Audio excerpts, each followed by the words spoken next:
আল্লাহ যদি আপনাদের ভোটে নির্বাচিত করে, যদি নির্বাচিত হতে পারি, এই শুধু ভাঙ্গা ব্রিজ নয়, গ্রাম গুরুজপুরের প্রত্যন্ত অঞ্চল পর্যন্ত যতটি উন্নয়নের জন্য দরকার, প্রতিটি উন্নয়নের ক্ষেত্রে আমি বলেছি মাইপে মাইপে খুঁজে খুঁজে আপনাদের সাথে মতামত নিয়ে 2 মাস পর পর খুঁজে খুঁজে আপনাদের কাছে কথা শুনবো, আপনাদের মতামত নিব এবং সেই মতামতের ভিত্তিতে গুরুত্বপূর্ণ সমস্যাগুলোকে আইডেন্টিফাই করে প্রথমত, দ্বিতীয়ত, তৃতীয়ত এইভাবে সমস্যাকে সমাধানের ক্ষেত্রে ভূমিকা রাখবো ইনশাল্লাহ।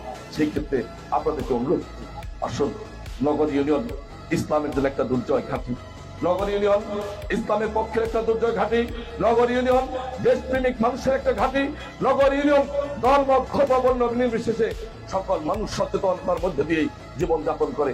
সেই নগর ইউনিয়নের এক প্রান্তে এসে আমি বক্তব্য দিচ্ছি।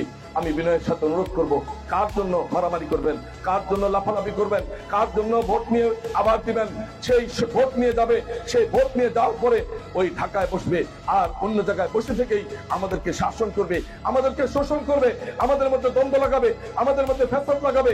কারণ আমরা পড়াইগ্রাম কিন্তু যেটা পেয়েছি, শুধু রক্তাক্ত হয়েছি, আমরা শহীদ হয়েছে, আমাদের নেতৃবৃন্দর শূন্যতা তৈরি হয়েছে, কিন্তু আমরা উন্নয়নের দিক থেকে পিছিয়ে আছি।